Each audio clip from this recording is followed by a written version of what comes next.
Everyone, this is Dane Dormio, and today I'd like to talk to you in more detail about the second of what I call the basic four patterns. This pattern is called Breathwave Qigong, and it is basically a physiological expression of the breath. Just its main focus and feature is conforming the movement of the body to the shape of what we call the breath wave, or the natural movement of the body under the influence of the breathing apparatus. So this is a very fundamental pattern for unifying the body with the breath, and its strongest effect is in kind of energizing the body. This is a very gentle and pattern and very easy to do, and it's a particularly good one to do if you are in a state where you're feeling very exhausted or fatigued, maybe if you're recovering from or undergoing an illness and you are not feeling physically well or energetic, but you'd still like to do some Qigong. This is a pattern that has a very soothing effect on the body and assists with overall homeostasis, circulation of blood, lymph, and other fluids, and activating the action of the breath in every part of the body at once, and kind of linking the whole system up physiologically and energetically. So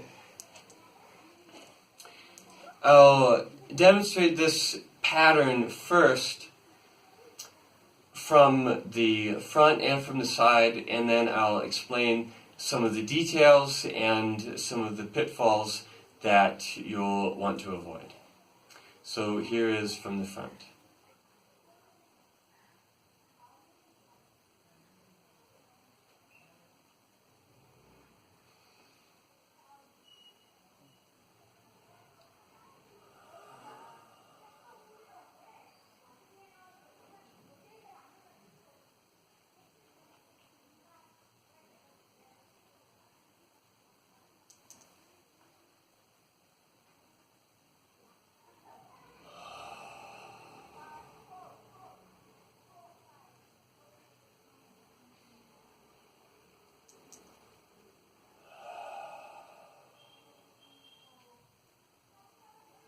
And from the side.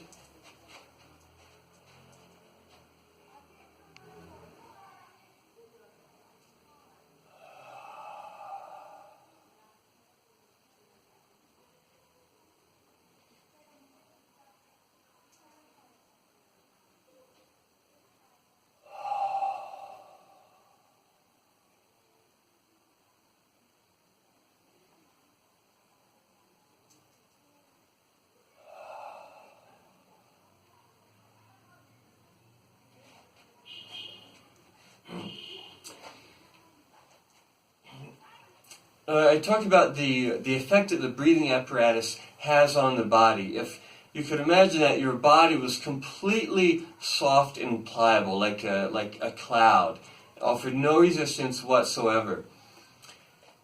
There's a specific set of muscles involved with the breathing mechanism, and one of the main ones is the diaphragm. The diaphragm attaches at the base of the sternum here in front, and at the base of the spine here in back. And the diaphragm is like a layer separating the top half of the abdominal cavity from the lower half of the abdominal cavity, like a membrane. And it is capable of both expanding and contracting. When it expands, these 2 points on the body move away from each other, and when it contracts, these 2 points on the body move together. So when we inhale from the diaphragm expands, and that generates a gentle backwards arcing in the spine like this, and the front of the body opens. When the diaphragm contracts, when we exhale, these 2 points are pulled closer together, and the spine arcs forward, the front of the body closes.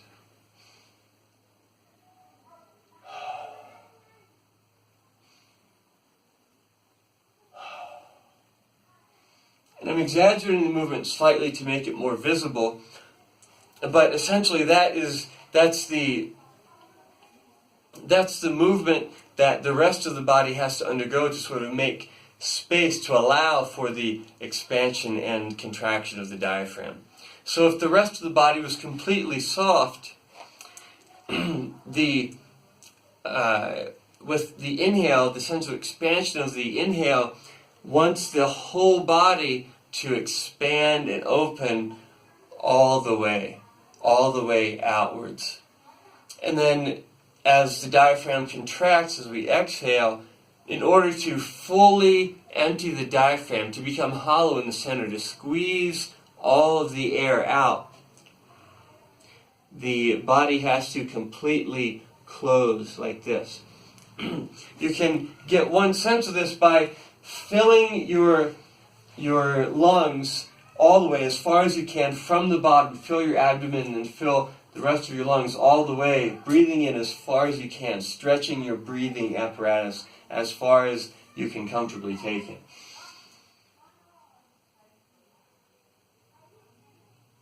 And you'll feel that to take the biggest possible breath inwards, this is the shape your body has to take. And conversely, squeeze all of the air out. Keep exhaling. Push as much of the air out as you can.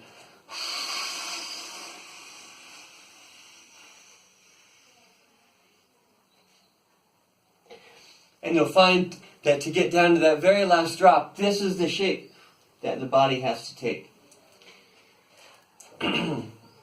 So this pattern is just the body's natural response to the mechanism of the natural breathing apparatus. One characteristic feature of this movement is that each joint opens and closes together. The cycles that this pattern is made of are simply each of the joints closing simultaneously and opening simultaneously. So it starts with allowing the hands to float out here in front of the shoulders in what I call the default position for this pattern. As we exhale, each joint in the body closes. So in other words, the ankles close, the knees close, the hips close, the spine closes, the chest closes, the shoulders close, the elbows close, the wrists close, and the hands close. All of those things together, the ankles closing, the knees closing, the hips closing, the spine closing, the chest closing, the shoulders closing, the elbows closing, the wrists closing, the hands closing. All of those individual closings taken together generate this inwards contraction. And then all of those joints opening together, doing the opposite, generates this outwards expansion. So the appearance of this, the visual look of this, will be a direct radially inwards and outwards expansion. Like your whole body is collapsing towards the center and then expanding away from the center. In the fully open position, the shoulders are open, the chest is open, the elbows are open, the wrists are open, the hands are open. The spine is open, the hips are open, knees are open, ankles are open. In the fully closed position, all of those joints are fully closed. Not tightly, but relative for the posture. We're at the extreme end. Still preserving the softness and fluidity of the entire body the other way. In other words, at either extreme of this, we don't want to force it out here with tension or squeeze it in here with tension. We want to continually release tension from the body, soften, expand the tissues of the body, soften the body, the movement. We want to be smooth and fluid. So, as the breath transitions from fully out to fully in, or fully expanded to fully contracted, the body follows this same pattern. One defect that's common when people first encounter this is coordinating the different joints so that the cycles match up and everything opens and closes together. If things don't open and close at the same rate, then we get distortion from the direct radially inwards and outwards sense of the movement, the opening and closing. If you can imagine one of those sea creatures that has all the tentacles that just open up and expand and bloom outwards, and then whenever danger comes by, it pulls in and collapses in on itself. That's one image that I like to use for the shape of this movement, like a starburst either going directly outwards or a black hole collapsing directly inwards. So if, say for example, this is the shoulders open, this is the chest open. If the shoulders and chest open together at the same time, then the hands will be moving from the center directly outwards. But if they don't open together, if say the chest opens and then the shoulders open, or vice versa, it creates this sort of rounded circular type of movement. What we want to be able to consciously do is constantly coordinate these things so that everything closes at the same rate and everything opens at the same rate. Likewise, what people often do is they'll sort of end up out here where the chest is open and maybe the elbows are open, but the shoulder hasn't opened fully. Or maybe they'll be out here like this where the chest is open and the shoulders are open, but the elbows haven't opened fully. So every joint in the body reaches its extreme together. It reaches its fully closed position together, and then everything reaches its fully open position together.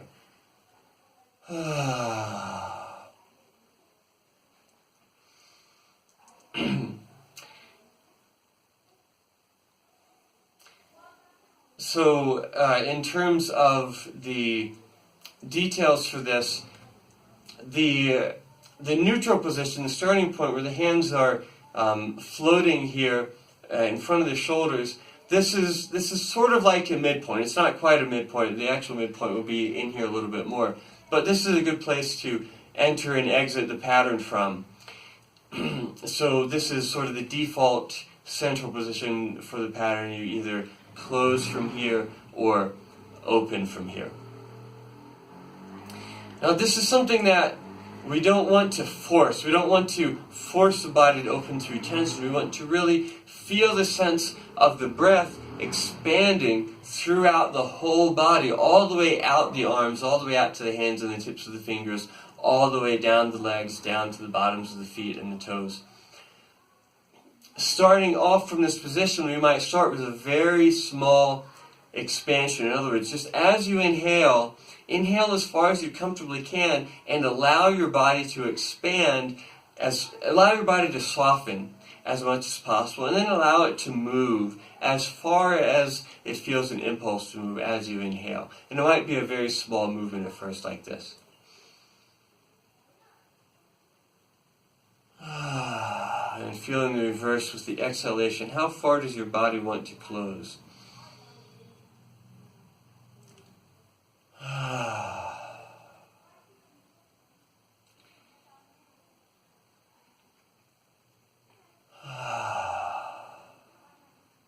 So as you're beginning to develop a sense for the breath connection, the breath moving throughout the whole body, you'll want to start with very, very small movements where you can actually feel the body unity and the breath connect, the breath leading the body, rather than forcing the body to a point where you have to move with tension.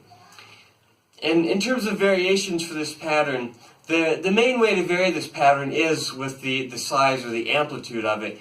You can work with very, very small movements.